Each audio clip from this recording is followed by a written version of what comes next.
네, 안녕하십니까, 여러분. 저는 아론 베네포트입니다.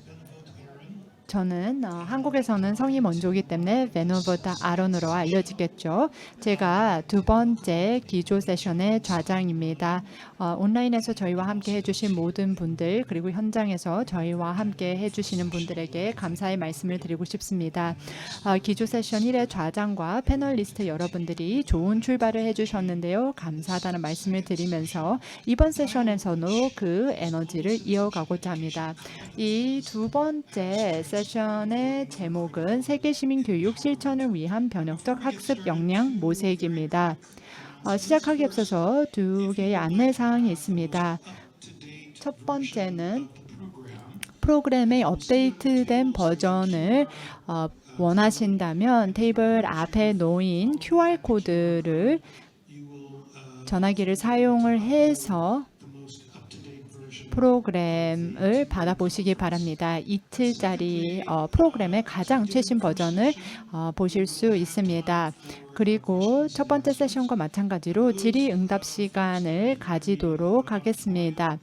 지금 현장에 계신 분들은 테이블 앞에 저희가 종이를 한 장 놔드렸습니다. 한국어 혹은 영어로 질문이나 코멘트를 남겨주시기 바랍니다. 또 온라인으로 참여하시는 분들은 채팅창에 질문이나 코멘트를 남겨주시기 바랍니다. 그러면 이것으로서 이 세션 소개를 두 마디로 해볼까 합니다. 여러분이 제목에서 보셔서 아시겠지만 이 역량 그리고 세계시민교육 역량이라고 되어 있는 이 용어들은 저희가 이 따옴표 안에 넣었는데 그만큼 저희가 집중적으로 다루고자 합니다.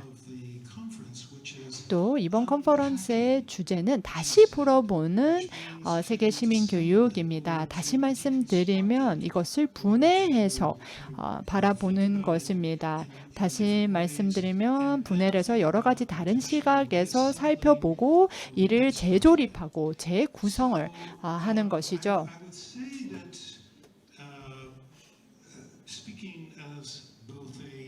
그래서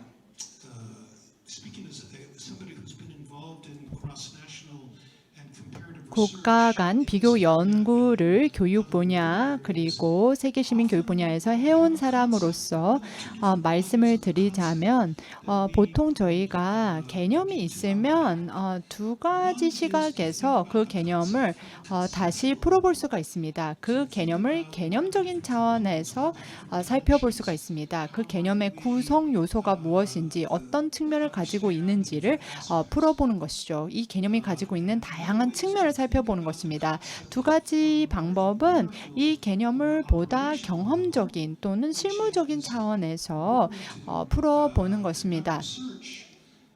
우리가 만약에 이것을 대상으로 연구를 하게 된다면 이 대상을 우리가 어떻게 운영을 해서 질문을 제기할 수 있을 것인가를 살펴보는 것입니다. 이런 문헌을 참조해 보면 특히 세계 시민 교육 역량과 관련된 문헌들을 살펴보게 되면 사실 개념적 정의에 대한 합의가 없고 또 운영적 오퍼레이셔널한 측면에서도 공통으로 합의된 정의가 없습니다. 많은 사람들이 여러 가지 구성 요소에 대해서 살펴보고 있고 이를 세계 시민 교육이라는 개념과 연결시키고 있는 양상입니다. 제가 한마디만 더 말씀을 드리고 저희 패널리스트를 소개를 해드릴 텐데요. 어떻게 보면은 우리가 먼저 정의를 생각해보고 그 다음에 구성 연소에 대해서 생각해보고 그 다음에 이를 여러 다른 상황에서 어떻게 맥락화할 것인가 또는 국가 내에서 어떻게 맥락화할 것인가를 생각해 볼 수가 있습니다. 또 다른 방법은 바텀업으로 생각을 하는 것입니다. 그렇게 하기 위해서는 청년이든 청장년층이든 물어보는 것이죠. 이분들은 어떤 요소들, 어떤 측면들을 중요하게 생각하는가, 세계 시민 교육 정의에 어떤 요소들이 반영되어야 한다고 생각하는지 이분들의 답변을 가지고 접근을 하는 것입니다. 이 어떤 방향을 택하느냐에 따라 결과가 달라질 수 있을 것 같은데요. 기술적인 측면에서 봤을 때 굉장히 저명하고 또 경험이 많으신 패널리스트들을 모셨습니다. 이 분야의 학자이고 연구가이신 분들을 모셨는데요. 첫 번째 패널리스트를 소개해드리겠습니다. 에스더 케어 교수님 소개해드리겠습니다. 정부, 비정부 기구들과 교육개혁에 대해서 함께 일을 하고 계십니다. 21세기 역량과 평가에 중점을 두고 계시며 또한 SDG 4.7 새로운 지표를 위해서 일을 하고 계시며 아태교육원과 협력하여 국제교육 이해에 대해서 아시아 쪽에서 세계 시민 교육에 대한 연구를 진행하고 계십니다. 또한 아프리카에 있는 동료분들과 Alive 이니셔티브에 대해서 함께 일을 하고 계시는데요. 동아프리카의 케냐, 탄자니아, 우간다를 대상으로 삶의 기술 및 가치 평가에 관한 일을 하고 계시며 멜버른 대학교에서 20년간 학계에서 경력을 쌓으셨습니다. 네, 그러면은 이제 바로 교수님의 발표를 들어볼 텐데요. 이 일반 모델, generic model에 대해서 얘기를 해주시겠습니다. 예, 감사합니다. 안녕하십니까? 내외 기빈 여러분, 그리고 온라인으로 참석하시는 분들께도 인사를 드립니다. 제가 오늘 여러분에게 말씀을 드릴 내용은 최근에 제가 했던 연구와 연결이 되어 있는데요. 많은 국가들은 교과 과정을 개혁하거나 개정하려는 노력들을 하고 있습니다. 그러면서 여러 우선순위들을 고려하고 있습니다. 이들 국가들은 여러 우선순위를 한데 결집하는 데 어려움을 느끼고 있습니다. 그래서 저는 어떻게 하면은 새로운 여러 우선순위들을 교육 체계 내에 통합할 수 있고 관리할 수 있을까라는 문제를 생각하게 되었습니다. 일반적으로 어떤 프로그램을 설계를 하려고 할 때에 저희는 그 결과, 우리가 달성하고자 하는 목표를 생각해보고 그 다음에 이 역으로 설계를 합니다. 우리가 무엇을 달성하기를 원하는가를 먼저 생각한 다음에 그 목표를 달성하기 위해서 어떤 것이 필요한가를 생각하는데요. 그렇기 때문에 그 목표 또는 결과를 가지고 평가를 하는 것이지 기여하는 요소들을 초점을 가지고 평가하지 않는다는 것입니다. 그래서 제가 제안 드리는 것은 오히려 그 대규모의 목표 이런 것이 아닌 구성 요소들에 대해서 좀 평가를 해야 되는 게 아닌가라는 생각을 했습니다. 왜냐하면 새로운 우선순위들을 보면은요. 그리고 이들을 분석적으로 보면은 여기에는 많은 유사한 구성 요소들이 포함이 되어 있습니다. 그래서 저는 오히려 이 구성 요소들에 대해서 집중하는 게 나은 게 아닌가, 이 최종 목표보다라는 생각을 했습니다. 잠시 슬라이드를 띄워드리도록 하겠습니다. 세 가지 이슈가 있습니다. 물론 이보다 더 많은 것이 있겠습니다만 교육 체계에서는 이러한 세 가지 이슈들이 있습니다. 교과과정 개정과 개혁을 하려고 할 때요. 세계 시민 교육을 본다면 에어린께서 이 정의 얘기를 하셨는데요. 일단 세계 시민 교육의 정의, 이 의미는 무엇인가를 봐야 될 것이고 그 다음에 이것을 채택할 것인가 라는 질문을 해봐야 합니다. 그런 다음에 그 외에 경쟁하는 다른 우선순위들을 함께 고려해야 합니다. 그런 다음에 이것을 하나로 통합해야 되는데요. 그래서 또 다른 우선순위로서 고려해 볼 수 있는 것이 지속가능 발전, 그리고 글로벌 역량, 기후변화, 그리고 변혁적 교육 이런 개념들도 있습니다. 이것이 하나의 그 통합적 개념으로 변혁적 교육을 생각해 볼 수 있을 것인데요. 그러면 한 국가의 교육 시스템에서 이것을 하나로 통합할 수 있는 방법은 무엇일까요? 저는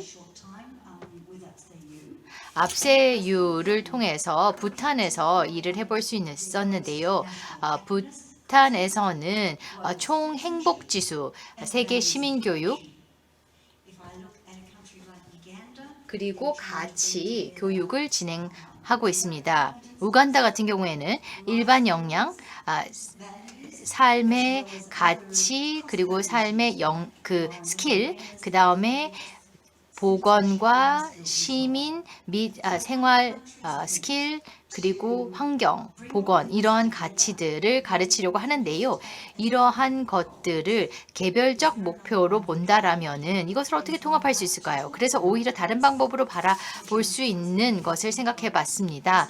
지금 보시는 것은 2016년도에 나왔던 글로벌 역량 모델이었습니다. 아주 상세하지는 않습니다만 굉장히 전인적인 홀리스틱한 접근을 가하고 있습니다. 지식과 스킬, 태도와 가치를 결합해가지고 역량이 나오게 되고요. 이런 역량이 있게 되면은 그때부터 행동을 취할 수 있는 것입니다. 그래서 사실 상당히 논리적인 모델인데요.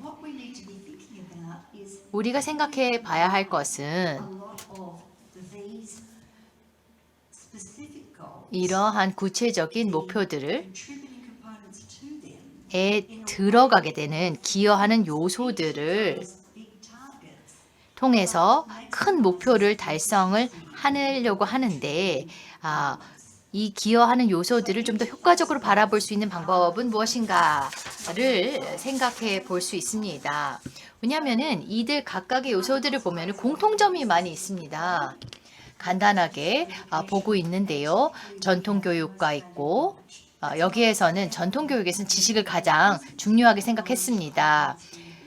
이 전통교육에서는 지식이 상당히 중요했고요. 세계시민교육에서는 지식과 스킬, 태도, 가치가 있습니다. 기후변화 교육 안에는 똑같은 세 가지 영역인 에 의지하고 있고요. 변혁적 교육에도 스킬, 태도, 가치라고 하는 그 요소들을 필요로 합니다. 이러한 세 가지 목표 또는 운동에는 공통점이 있다는 것이죠. 그래서 저는 이들 목표에는 21세기 역량 또는 TVC라고 하는 것이 필요합니다.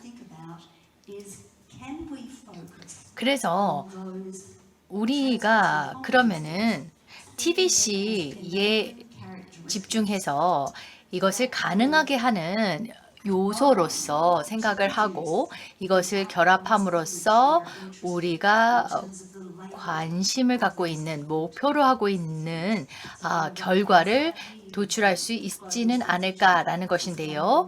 지속 가능한 발전, 세계 시민 교육, 그 다음에 세계 역량, 글로벌 역량, 기후 변화라고 하는 목표들입니다. 그래서 이러한 구성 요소들의 특징들이 최종 목표를 달성하는 데 기여할 수 있다는 것이죠. 물론 그 맥락적인 지식의 경우에는 목표에 따라서 조금은 다르지만 그 이외에 다른 구성 요소들은 공통점들이 많이 있다는 것입니다. 그래서 제가 이야기하고자 하는 것은 이 아웃풋을 우리의 목표로 생각을 해야지 우리가 이 교육의 운동에 명명한 레이블에 집중하지 말아야 한다는 것인데요.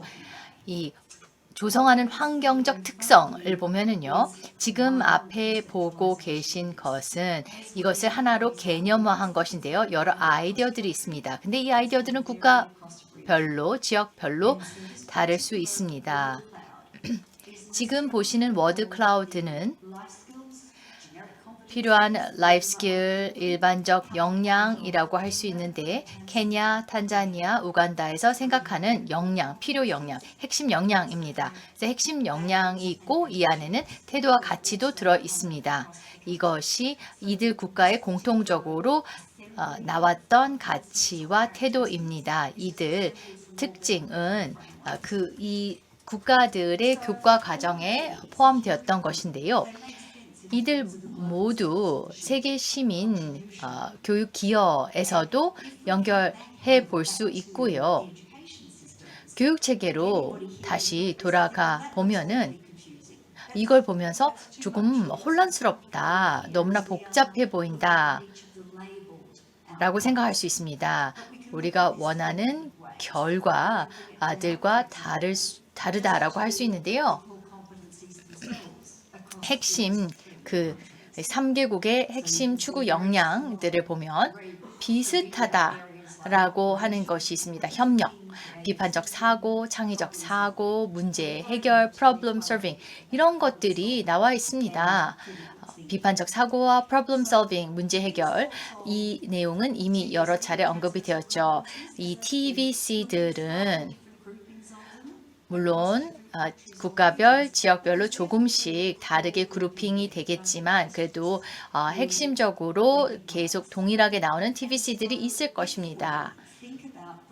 만일에 이 TVC들을 결합시킨다라면 우리가 이것을 어떻게 교과 과정에 적용시킬 수 있을까를 봐야 되는데요. 내일 페데고지와 관련된 세션이 있는 것으로 알고 있습니다만 이것이 제가 말씀드리고자 하는 두 번째 주제와 이어집니다.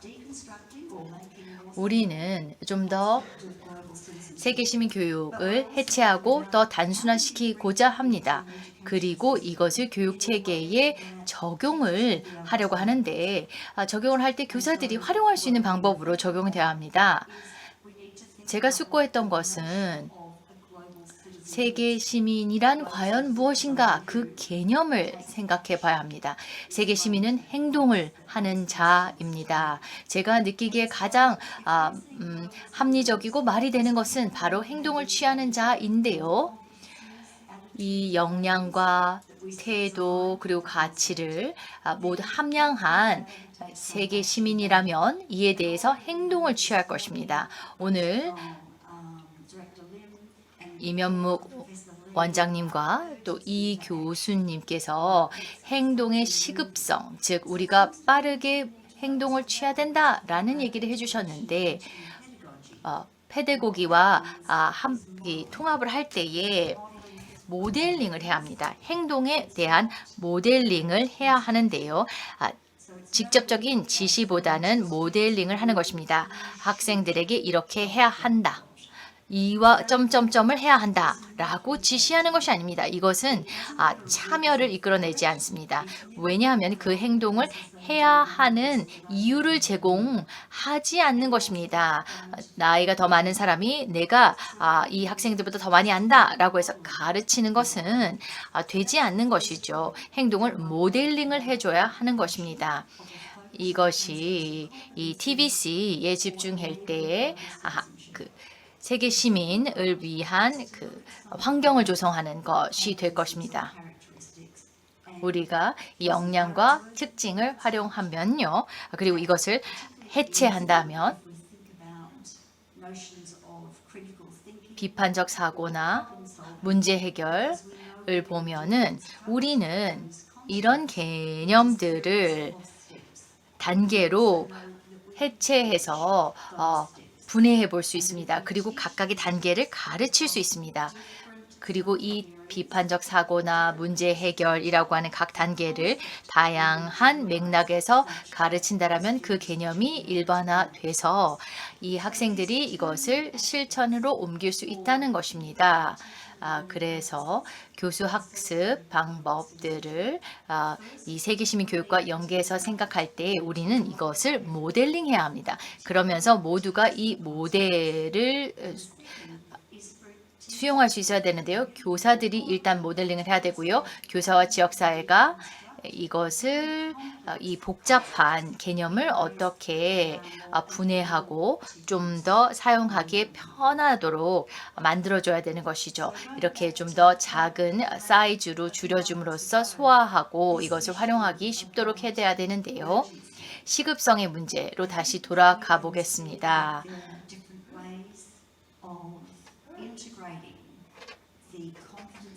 역량을 통합할 수 있는 방법에는 여러 가지가 있습니다. 그 컨텐트, 내용, 지식이 있을 것이고요. 각각의 그 운동과 관련해서는 주제 정보로 제공이 될 수가 있습니다. 주제 지식으로요. 그런데 한 개인이 역량을 갖춘 것에서 행동으로 옮겨다록 하기 위해서, 전환시키기 위해서 무엇이 필요한가라는 걸 저는 생각을 많이 했고 다른 분들도 많이 생각을 할 것입니다. 최근에 세계에서 일어나고 있는 일들을 생각했을 때 우리는 행동을 취해야 하는데 그 행동을 촉발하는 장치들이 여러 가지가 있겠습니다. 이런 행동을 촉발시킬 수 있는 내재적 그리고 외생적인 요소들이 있습니다. 저는 패트 돌린 박사님과 이 교수님의 발표를 들으며 제가 떠올랐던 솔루션, 그리고 두 분이 제시했던 솔루션은 바로 공감이라는 것이었습니다. 공감을 통해서 우리가 행동을 촉구할 수 있을 것 같습니다. 그렇게 되기를 바랍니다. 감사합니다. Thank you very much, Esther. 네, 감사합니다.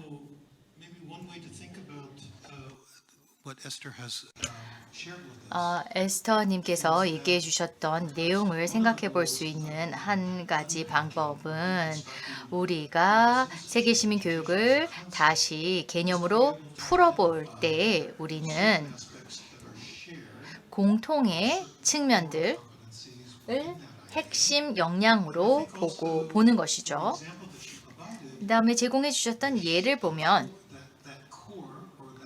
그 핵심 또는 공통의 영역이라고 하는 것은 지역별로 다를 수 있습니다. 보편적이라기보다는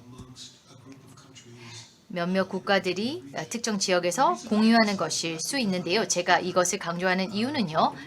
케일른 루스 다음 발표자님께서는 칼린 루스는 루마니아 티미슈아라 다문화 연구소 소장이면서 티미슈아라 서부대학교 부교수이십니다. 지난 25년간 교수님께서는 유럽 평의회의 다양한 프로젝트 및 활동의 전문가로 꾸준히 참여해 왔습니다. 특히 문화 간 교육, 민주 시민 교육, 인권 교육과 관련된 활동을 적극적으로 해오셨습니다. 또한 유럽 평의회의 민주적 문화 역량을 위한 프레임워크를 개발한 전문가 그룹의 일원이시기도 하십니다. 그래서 교수님께서는 연구자로서의 경험도 풍부하십니다. 또 교원을 연수하신 경험도 있습니다. 또 여러 가지 자료도 개발을 하셨고 커리큘럼도 개발을 하셨습니다. 또 이런 민주적 문화 역량 프레임워크에 기반한 연구를 하셨습니다. 그래서 칼린 루스 교수님께서는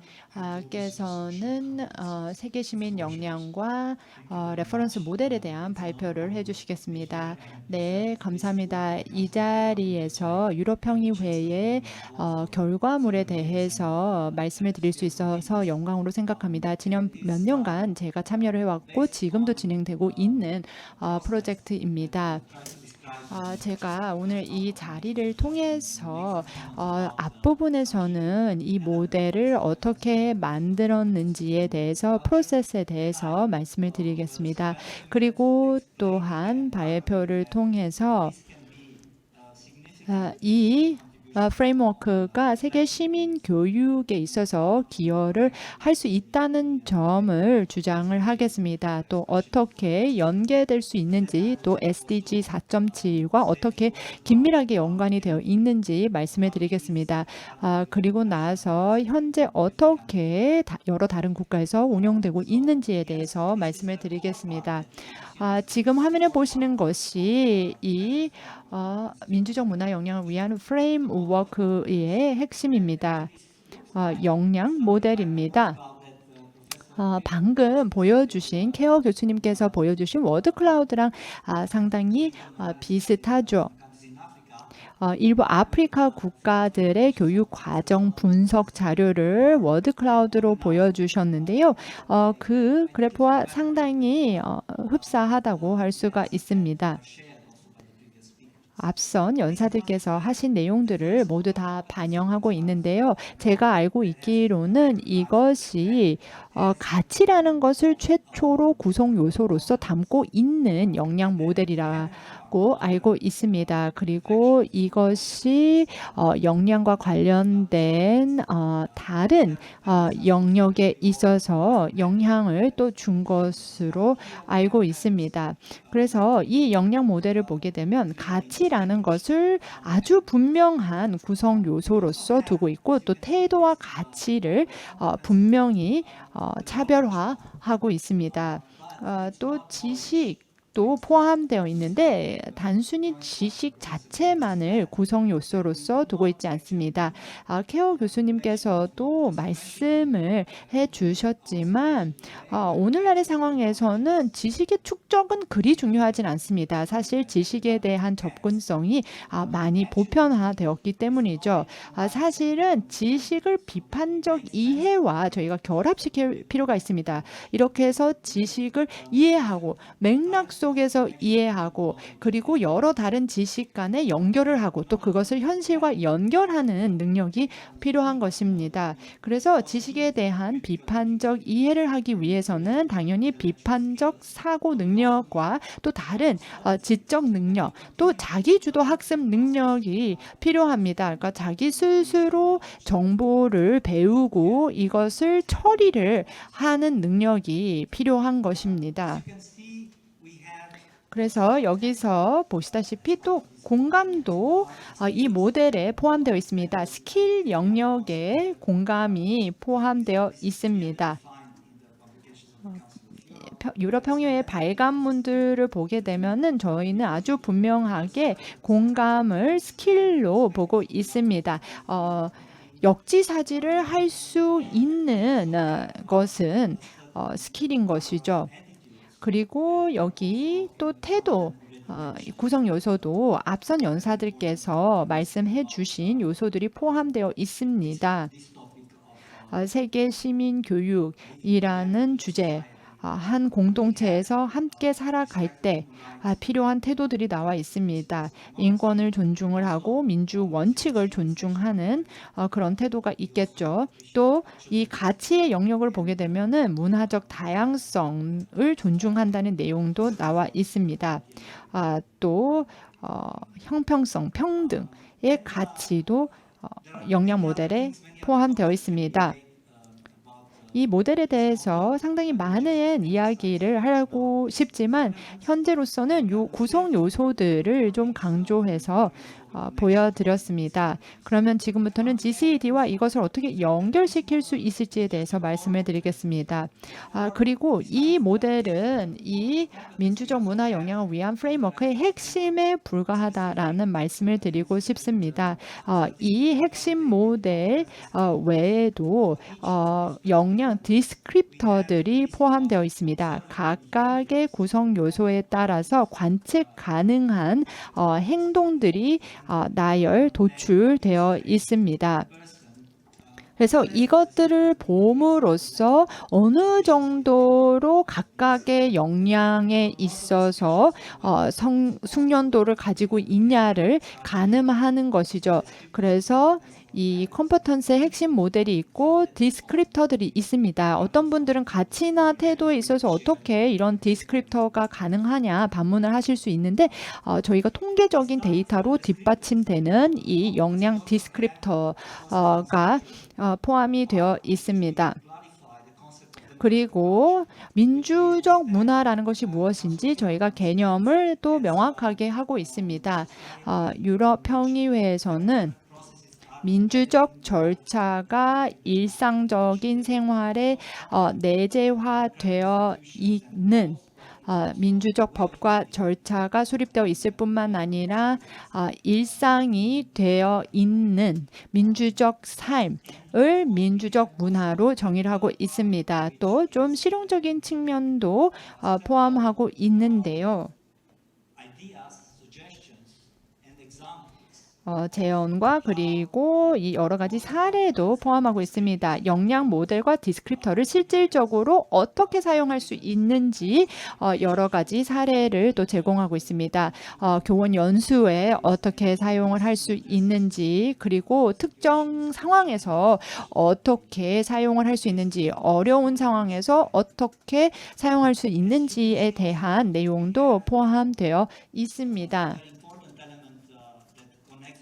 또 이 교수님께서 말씀하신 부분, 자아에 대한 이해와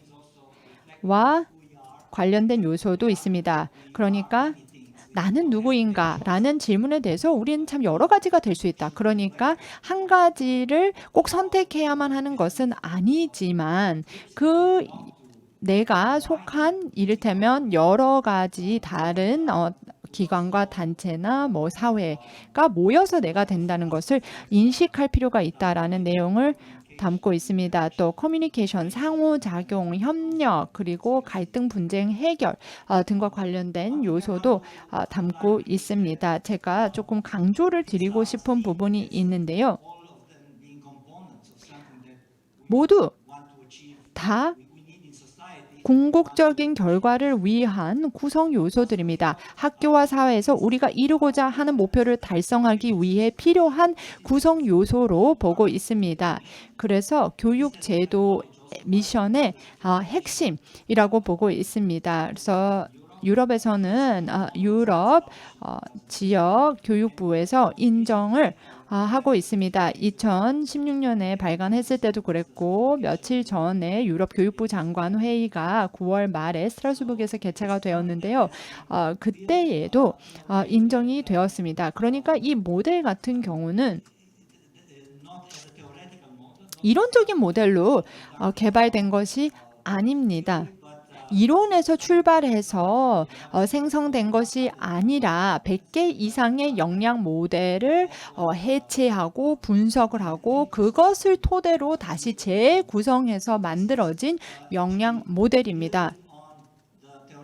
그러니까 이론적, 경험적 연구 결과를 기반으로 만들어진 것이고 저희가 100개가 넘는 이런 논문을 바탕으로 만들어졌다라고 했는데 모델을 바탕으로 만들어졌다고 했는데 여러 나라의 이런 모델 결과물을 바탕으로 본 모델을 만들었습니다.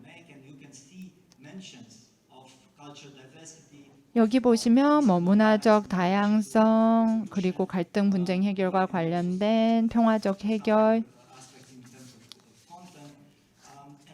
등이 나와 있는데요.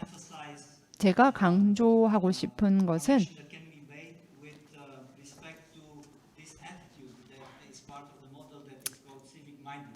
태도와 특히나 시민성이라고 하는 부분입니다. 타인에 대해서 가지고 있는 태도, 그러니까 나의 이익뿐만 아니라 타자의 이익도 생각을 하는 것이죠. 남을 생각하는 마음인 것입니다.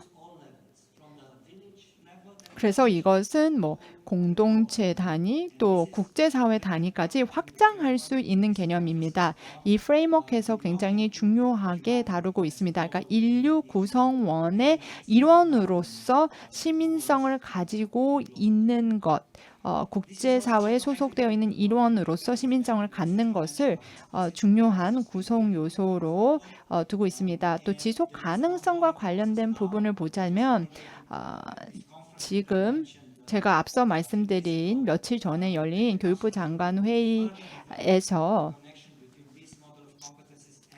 이 역량 모델과 지속 가능 발전을 위한 교육의 연계를 더 강화할 것을 요구를 했습니다. 그렇기 때문에 이 역량 모델은 계속해서 진화를 하고 있습니다.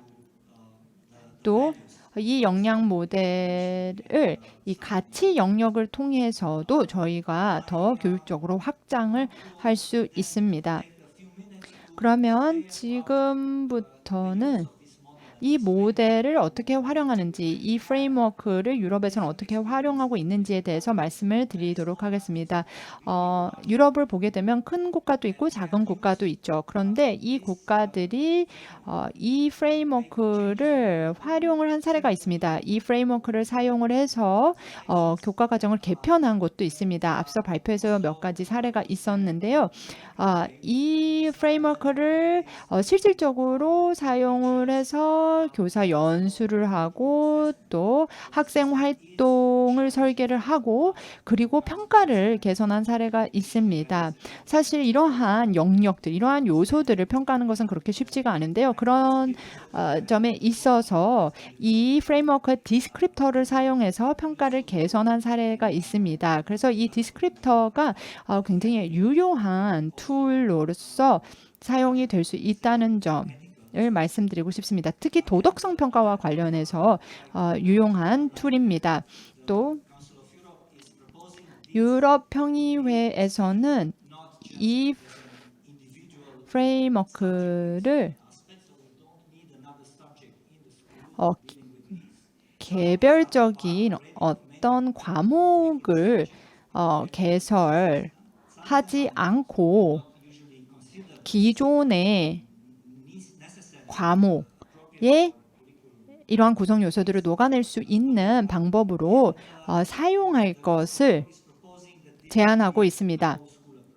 그래서 과목별로 접근하는 것이 아니라 학교 차원에서 이러한 역량 구성 요소를 이 전체 교과 과정에 어떻게 반영을 하고 녹아낼 것인가, 그렇게 방향을 설정을 했습니다. 예를 들면 학교가 지속 가능성을 추구한다. 그리고 환경 문제에 대한 지속 가능성에 대한 인식을 제고한다. 라는 식으로 전 학교 차원에서 적용할 것을 제안하고 있습니다. 이 프레임워크에 대해서는 제가 드릴 말씀이 많은데 제가 이제 내일 또 공유를 해드릴 텐데요. 실질적으로 이 프레임워크를 어떻게 사용하고 있는지, 루마니아에서 어떻게 사용하고 있는지, 또 여러 다른 유럽 프로젝트에서 어떻게 사용하는지에 대해서 그때 말씀을 드리겠습니다. 마무리하기에 앞서서 이것을 어떻게 실무에 적용하느냐에 대해서 한마디만 드리도록 하겠습니다. 돌란 교수님께서 앞선 세션에서 말씀을 해주셨는데 공감이 중요합니다. 또 다른 요소들도 중요합니다. 그렇다면 교사들에게 어떻게 이 메시지를 전달할 것인가에 대해서 말씀을 해주셨는데요. 유럽 평의회에서는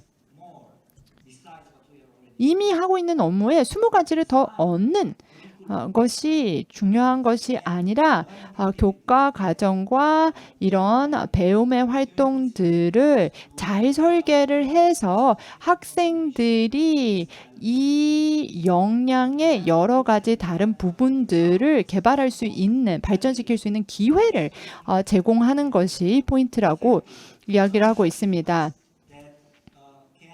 그래서 이 프레임워크를 바탕으로 학습자들이 역량 모델에 나와 있는 가치나 태도나 비판적 사고나 스킬을 배양할 수 있는 그런 활동을 조금 더 수월하게 설계할 수 있다라는 말씀을 드리고 싶습니다. 네, 감사합니다. 루스 교수님 감사합니다. 방금 들으신 발표에서 저희가 알 수 있는 것은 유럽은 지금 매우 야심찬 프로젝트를 진행하고 있다는 것입니다.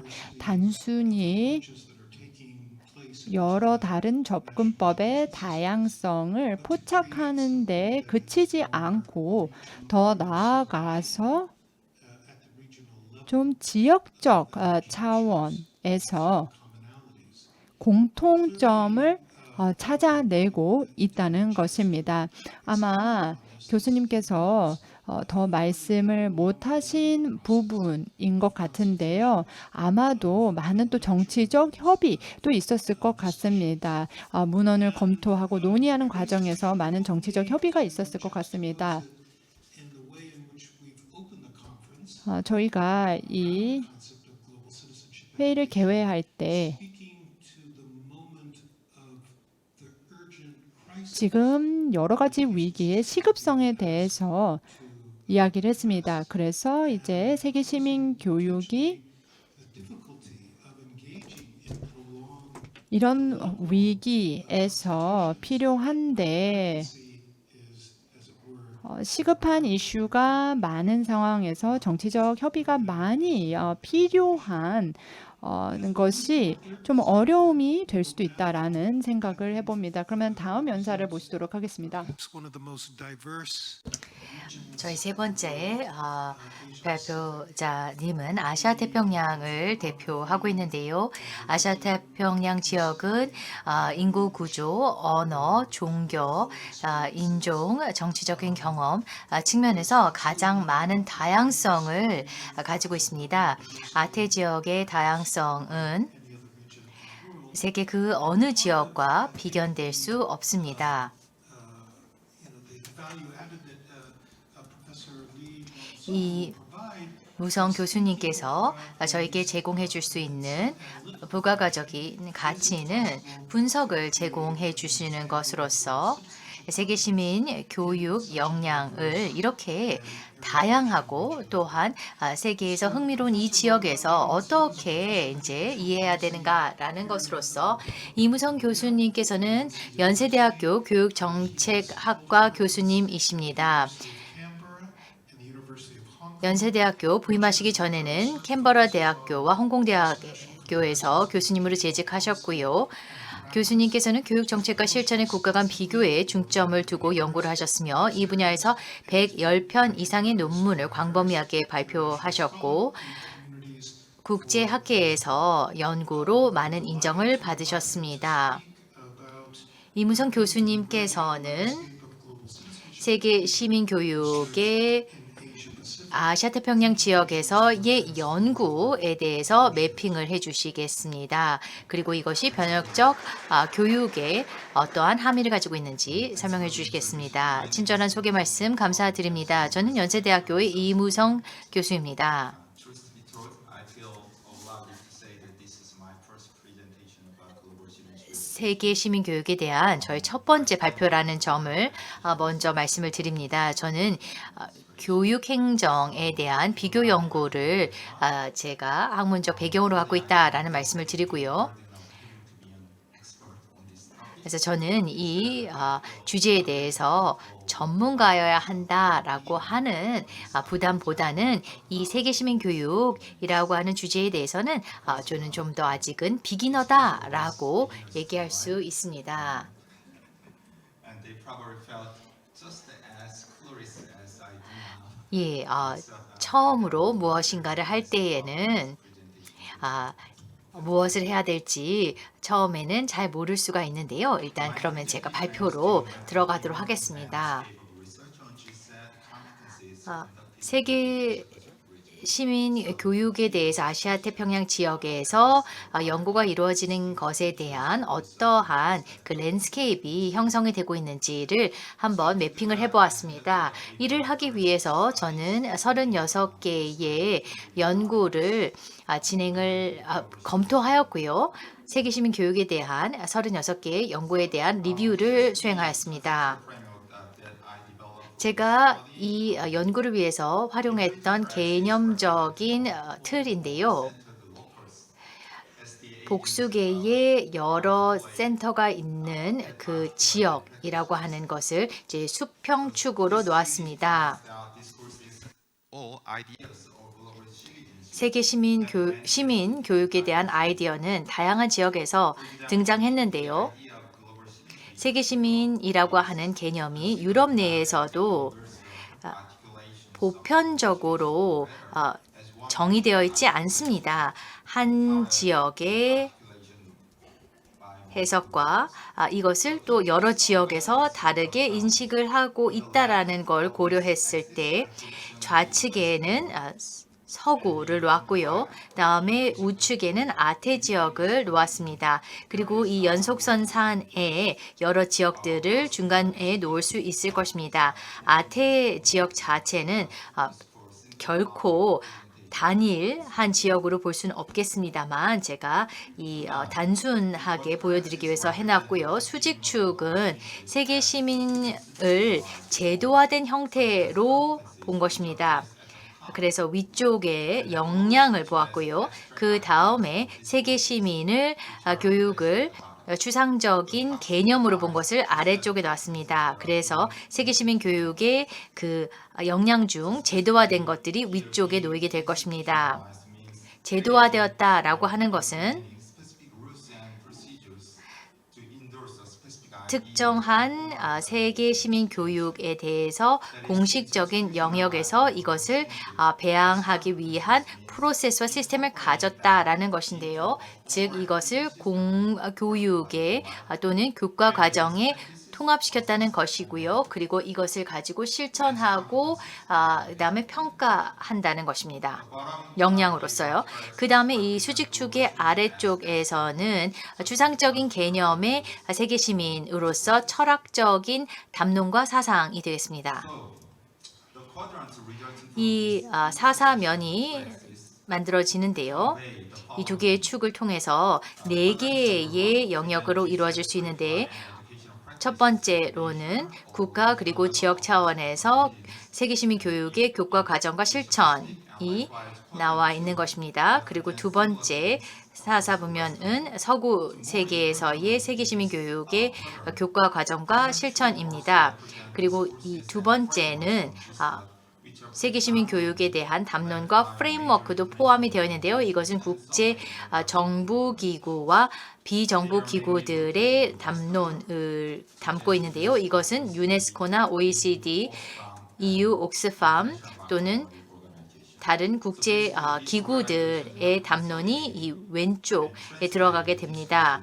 그래서 이곳에서 conceptual framework.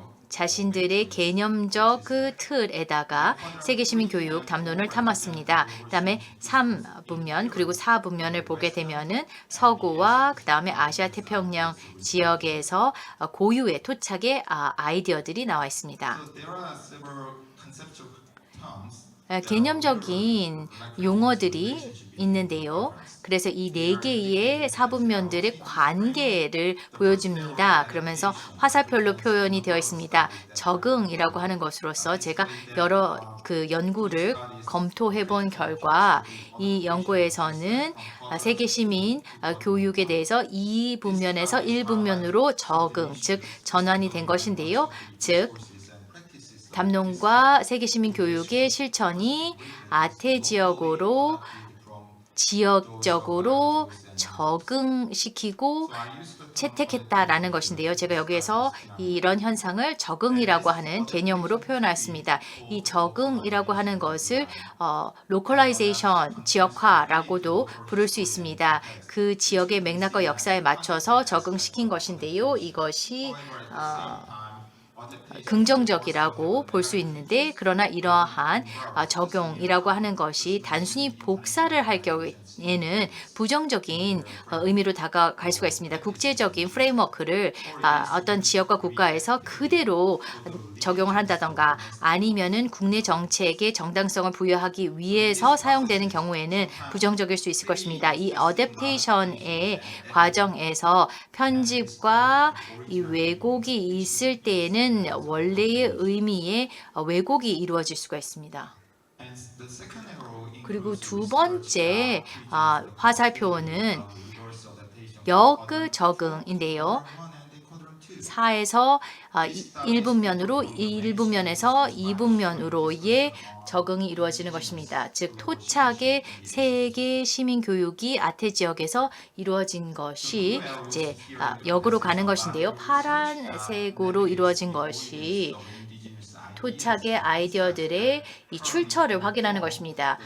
이것을 통해서 세계 시민 교육의 역량에 대한 담론의 내용이 포함이 되는데요. 4분면에서 1분면으로 가는 것으로서 여러 연구를 보면은 3과 예, 연결이 되는 부분을 볼 수 있고 이것이 노란색 화살표로 나와 있습니다. 그리고 제가 또 다른 봤던 노란색은 인터페이스가 있다라는 것입니다. 3과 4의 연결입니다. basically attempt to find 이런 연구는 결국 GCED, 아태 지역의 GCED와 서구의 코스모폴리티즘의 연관 관계를 살펴보는 연구입니다. 그래서 시간이 없기 때문에 저는 적용과 반적용, 적응, 반적용에 대해서 집중적으로 말씀드리겠습니다. 문헌을 검토한 결과 제 생각을 정리를 했는데요.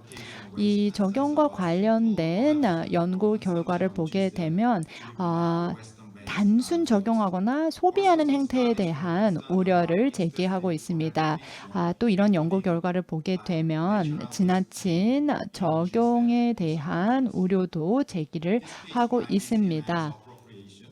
지나치게 되면 전용으로 보일 수가 있고 그 결과로서 이중 적용이 일어날 수도 있습니다. 미그놀로의 주장을 보게 되면 세계 시민에 대한 담론은 서구가 그 기원이고 만약에 그래서 서구의 시각을 받아들이게 된다면 코스모폴리티즘과 관련 내러티브의 기원과 연결이 될 수도 있다. 이러한 내러티브의 기원은 서구일 수도 있고 그렇게 되면 고대 그리스 개념적으로 서구 현대 시대까지 이어지기 때문에 재서구화의 한 형태가 될 수도 있다라고 보고 있습니다. 그래서 한마디로 정리를 하자면 적용을 하게 되면 이 적응과 관련된 좀 더 광범위한 문제들까지 갈 수도 있다라고 볼 수 있는 것이죠.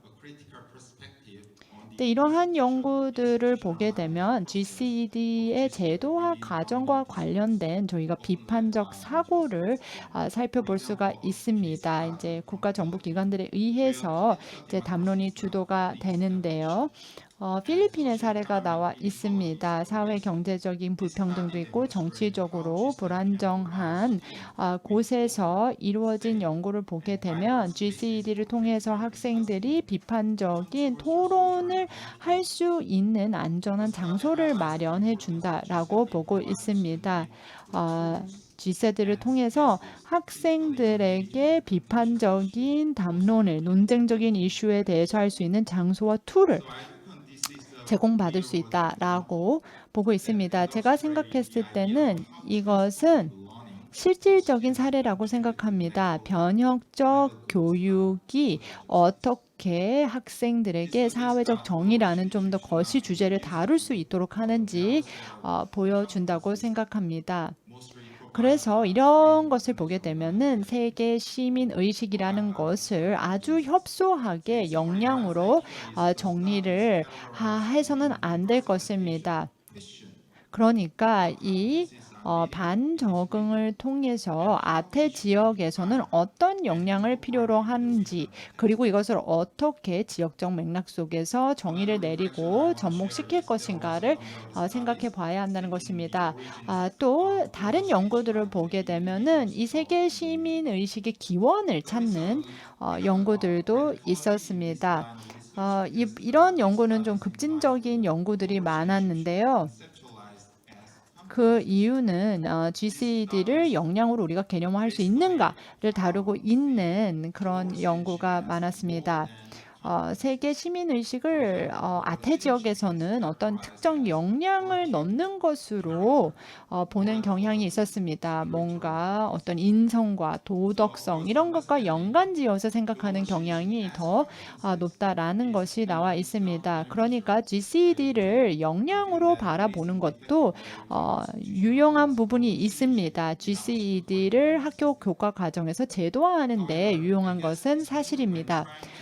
그런데 이 세계 시민 교육을 이 변혁적인 무언가로 보기 위해서는 아태 지역에 이런 토착적으로 가지고 있는 세계 시민 의식에 대한 사고를 저희가 더 잘 볼 필요가 있지 않나 생각합니다. 또 추가로 말씀을 드리자면 아태 지역에서는 GCD 역량과 관련된 어떤 단일된 시각이나 어떤 교육 실천 방식이 있는 것은 아닙니다. 굉장히 다양한 목소리, 다양한 문화적인 바탕을 기반으로 해서 GC 역량과 관련된 담론이 이루어지고 있고 또 교육 현장에서 실천되고 있습니다. 물론 또 일부 이제 좀 공감대가 이루어지고 있는 부분이 있지만 그렇지 않은 부분도 있습니다. 그래서 아태 지역의 이 GCD 관련 담론이나 이런 교육에서의 실천을 보면은 굉장히 다극적이고 다양하다라는 말씀을 드릴 수 있을 것 같습니다.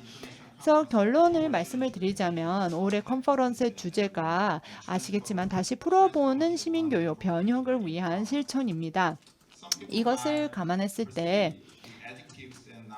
일각에서는 이 형용사와 명사를 보고 그저 화려한 문구일 뿐이다라고 생각할 수 있을 것 같은데요. 저는 이 국제 컨퍼런스의 제목이 정말 많은 시급성을 반영한다고 생각합니다. 그래서 발표를 준비하면서 제가 이 transformative, 변혁적인 이 단어에 좀 집중을 해봤습니다. 형용사인 transformative라는 것, 변혁적이라는 것은 단순 개선을 넘어선 상당하고도 실질적인 변화를 일컫는 것입니다. 그리고 transform.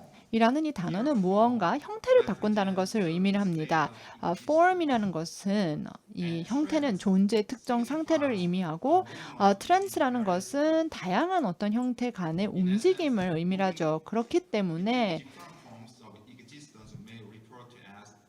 여러 다른 존재 형태 간에 움직인다는 것은 다양성 내에서 가장 개연성이 높은 형태를 찾아 나서는 것과도 일맥상통하다고 볼 수가 있는데요. 다시 정리를 해서 말씀드리자면 어떻게 보면 아태의 다양한 맥락 속에서 가장 개연성이 있는 형태를 찾아 나서는 것이 변혁적인 학습이 아닌가 생각합니다.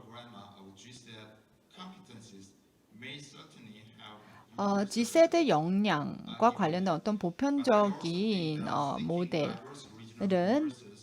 분명 도움이 됩니다만 다양한 지역적 보편성을 추구하는 것 자체만으로도 저는 변혁적이라고 생각합니다. 마지막 슬라이드인데요. 네네, 저 시간이 지금 부족한 것을 잘 알고 있습니다. 아태 지역의 이런 토착적 사고를 보게 되면은 교육이 너무나 오랫동안 물질주의 그리고 성장 중심의 패러다임에 갇혀 있다라고 보고 있습니다. 예를 들면 이 태평양 도서 지역의 패시피카라는 개념이 있는데요. 이 개념은 서구의 이 개인이라는 개념을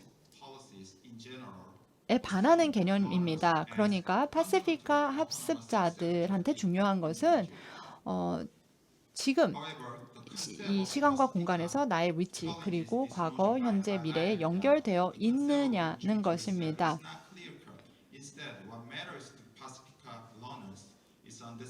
그래서 개인보다는 더 큰 맥락에서 말씀드린 것처럼 시간과 공간 속에서 나의 위치를 확인하는 것이 중요합니다. 그래서 이러한 시각은 사실 교육이라는 것이 개인적인 성과보다는 지역 공동체로서 추구해 나가는 것이라는 이런 시각과 일치한다고 생각합니다.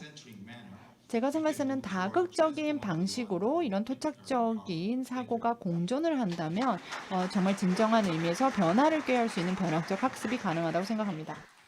Thank you very much, Professor Lee. 이 교수님 감사합니다.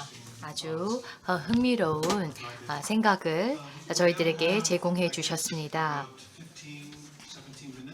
17분에서 15분 정도 토론할 수 있는 시간이 남아 있습니다. 대면으로 참석해주고 계신 분들과 온라인 참석자분들께서는 패널 분들에게 질문을 하시면 됩니다. 최대한 많은 질문에 대해서 답변을 들어보도록 할 텐데요. 질문이 취합되는 동안에 제가 사전에 드리지 않은 질문을 새롭게 드리는 점에 대해서 양해 드리고요.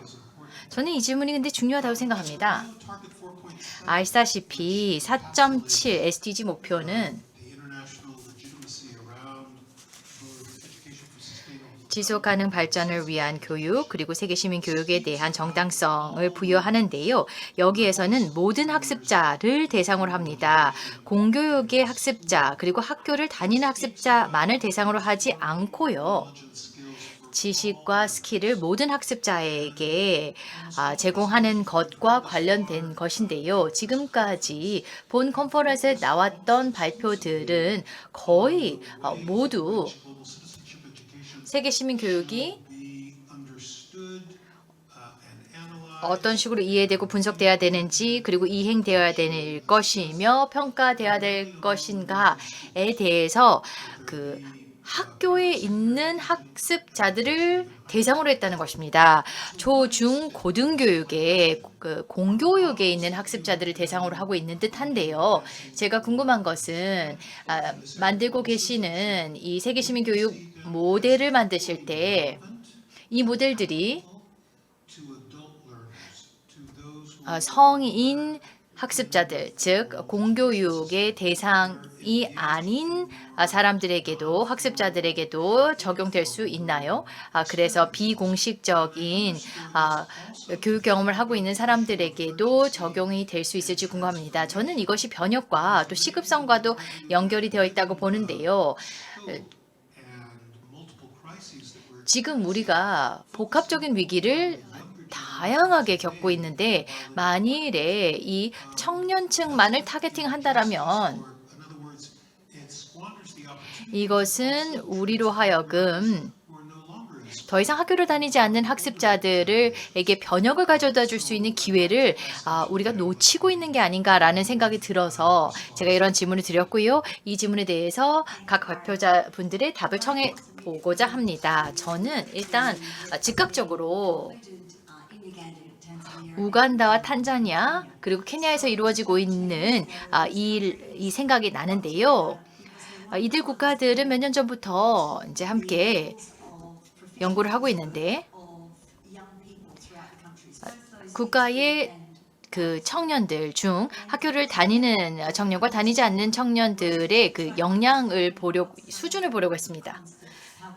그러면서 그 지역 사회에서 그 개념을 어떻게 이해하고 있는지를 보려고 했는데요. 그래서 맥락 연구를 여러 가지 요소를 가지고 보았습니다. 문제 해결, 자기에 대한 인식, 그다음에 존중과 협업이라고 하는 요소들을 가지고 그 역량 평가를 했는데 도심 지역과 농촌 지역도 보았고요. 그다음에 교사, 학부모, 마을 지도자들 그리고 청소년 등을 대상으로 보면서 이 개념들에 대해서 얼마나 이해를 하고 있는지 평가하였습니다. 물론 여기에선 세계 시민 교육을 딱 떨어뜨려서 보는 건 아니지만 G7에 영향을 미치는 요소들을 한번 살펴보았다는 것이죠. 그러면서 이것을 어떻게 이해하고 있는지를 보기 위해서 평가 도구들을 활용하였습니다. 그래서 이 3개국의 13세에서 17세 청소년들이 이러한 요소들에 대해서 어떻게 이해하고 있는지를 보았는데요. 4만 5천 명의 그 청년들을 대상으로 해가지고 평가를 했는데 이 데이터를 가지고 비정부 기구들 그리고 교육 관계 당사자들이 활용하고 있습니다. 이것을 보시면 지금 언급하셨던 내용에 대해서 이미 관심을 가지고 있다는 거죠. 그러니까 꼭 학교를 다니고 있느냐, 다니지 않고 있느냐가 아니라 지역사회 또는 그 지역에서 또는 해당 국가에서 어느 정도 그 스킬에 대해서 이해하고 있는지를 평가를 해보고자 했습니다. 저는 아주 간단하게 대답할 수 있을 것 같습니다.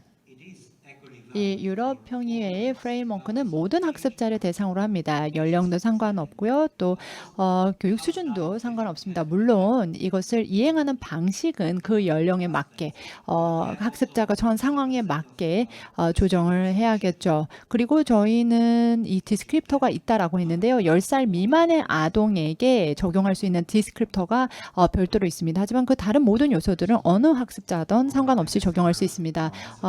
이 교수님, 저도 간단하게 답변을 드릴 수 있을 것 같은데요. 교육이라는 것은 사실 학교뿐만이 아니라 일생, 평생에 걸쳐서 이루어지는 것입니다. 평생 학습은 항상 우리 주위에 있습니다. 항상 이루어지고 있습니다. 그런데 저희가 이 공교육 시스템에 이 GSED에 주목하는 이유는 GSED를 가시적으로 제도화할 수 있기 때문이죠. 교육과정이나 교육평가를 통해서 저희가 이렇게 가시적으로 좀 할 수 있기 때문에, 제도화할 수 있기 때문에 초점을 맞춘다고 생각합니다. 네, 말씀하신 것처럼 성인 학습자도 비공식적인 환경에서 이러한 역량을 개발할 필요가 있습니다. 그래서 어떻게 보면 초점을 조금 더 확장해서 이 행동을 할 수 있는 공동 주체들에게도 적용을 하는 것이 좋을 것 같습니다.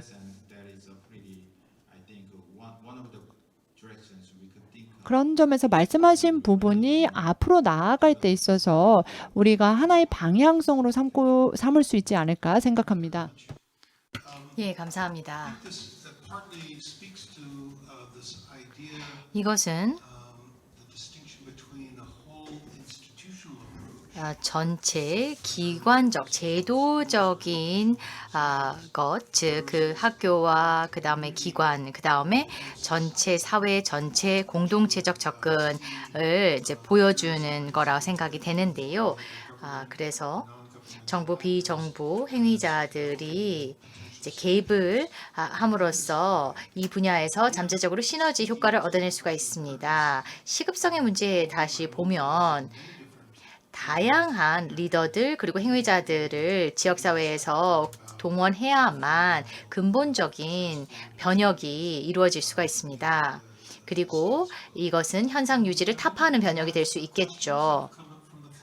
혹시 플로어에서 취합된 질문이 있습니까? I mean, I have a list of other questions that I could ask. 저도 드릴 수 있는 질문들이 리스트를 가지고 있지만 참석자분들의 가급적 질문을 드리기를 원해서요. Okay.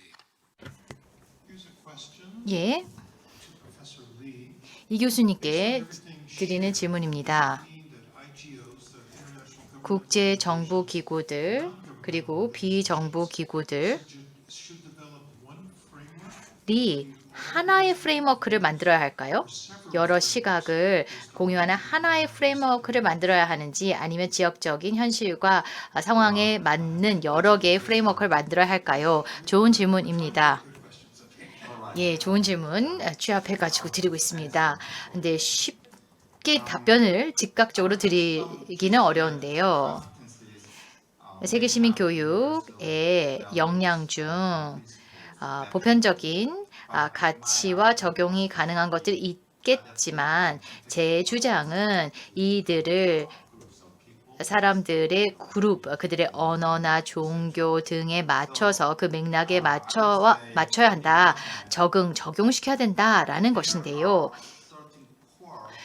물론 핵심 가치, 핵심 원칙 이라는 게 있죠. 이 세계 시민 교육에서. 그래서 이것은 보편적으로 적용할 수 있을 것입니다. 이런 보편적인 가치와 원칙을 추구해야 될 것입니다. 그러나 동시에 제가 여기에서 말씀을 드리는 바는 서로 다른 지역사회 그리고 문화들은 그들만의 고유의 세계적인 시각이 있고 또 사고방식이 있습니다.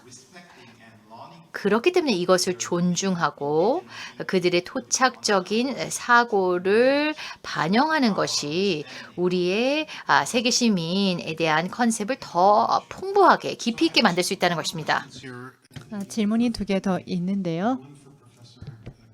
마침 하나는 루스 교수님, 하나는 케오 교수님을 위한 질문입니다. puts 케오 교수님, 변혁적 교육의 아웃풋에 대한 얘기를 하셨는데요. 그러면은 평가 틀에 대해서 재평가해야 할까요?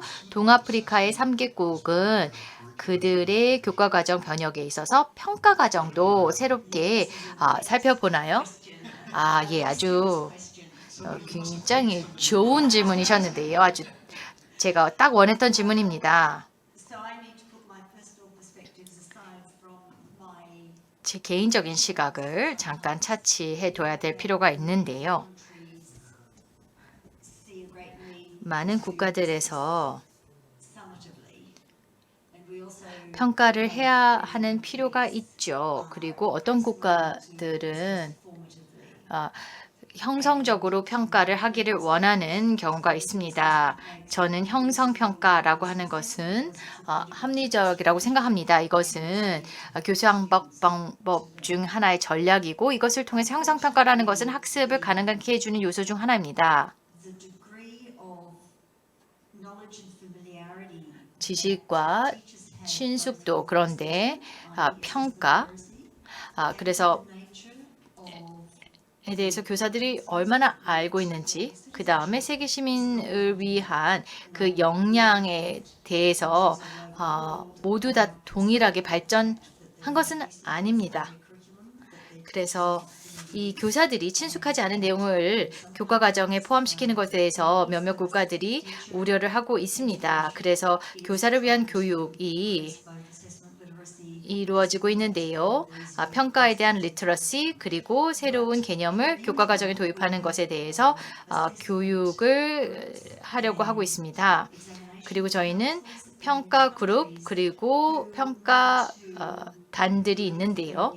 to show 이들은 their particular standards in terms of these competencies. 이런 역량에 대한 기준을 보여줘야 되고 그 기준에 학생들이 부합하고 있는지를 평가해야 된다라고 살펴보는 기관들이 있습니다. 그래서 그러한 그룹들에서는 이 역량들에 대해서 마치 Content knowledge 컨텐츠 지식을 지금까지 평가했던 것과 같은 방식으로 평가를 하려고 합니다. 그런데 이런 똑같은 방식으로 평가를 한다라면은 올바른 방법은 아니라고 생각이 들어서요. in terms of the needs and the 필요와 assessment literacy behind it. 평가 리터러시가 일치하지 않는 것 같습니다. 그래서 이 평가에 대해서 이들 국가들이 관심은 있지만 서로 다릅니다. 우간다 같은 경우에는 형성평가에 대해서 관심이 있습니다. 그에 비해서 또 다른 국가에서는 다른 방식의 평가가 이루어지고 있고요. So here we have a question. 네, 루스 교수님께 질문 드리겠습니다. 민주적 문화, 역량, 그리고 가치, 지식, 스킬, 비판적 사고, 태도에 대해서 말씀을 해주셨는데 이 행동이 굉장히 중요할 것 같습니다. 이 역량들이 ICT라는 기술과 어떻게 연결될까요? 페다고지적인 측면에서 어떻게 연결이 되나요? 이 역량들을 ICT를 통해서 어떻게 저희가 좀 더 실질적으로 적용하고 활용할 수 있을까요? 네, 매우 좋은 질문을 해주셨습니다. 두 가지 측면에서 바라볼 수 있을 것 같은데요. 첫 번째는 ICT는 굉장히 소중한 도구가 될 수 있습니다. 교수 활동과 환경을 설계하는 데 매우 유용한 도구가 될 수 있습니다. 제가 말씀드린 이런 역량은 온라인에서도 필요하고 오프라인에서도 필요한 역량이고 요새의 젊은이들은 이 온라인 오프라인 세상에서 다 살고 있습니다. 그래서 저희가 디지털 시민의식 교육 프로그램이라는 것을 이 프레임워크를 활용해서 만들었습니다. 그래서 교육 체계와 교사들을 지원할 수 있는 프로그램을 만들었다고 할 수가 있습니다. 온라인을 통해서 이런 역량을 배양하고 양성할 수 있는 방법도 알려주고 이러한 역량을 온라인에서 학생들이 어떻게 사용해야 될지에 대해서도 내용을 담고 있습니다. 그러면 이번 세션을 마무리해야 될 것 같습니다.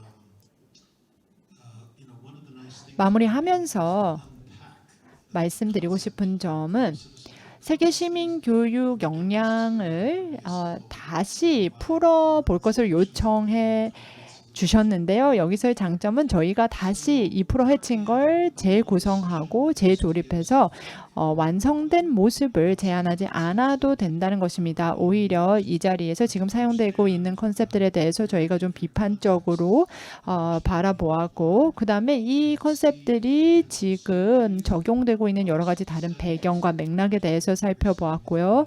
그 다음에 이를 통해서 어떤 시너지를 우리가 활용할 수 있을지에 대해서도 생각해 할 수 있는 기회였던 것 같습니다. 또 우리 모두가 갖고 있는 어떤 우려점도 공유할 수 있었던 시간이었던 것 같습니다.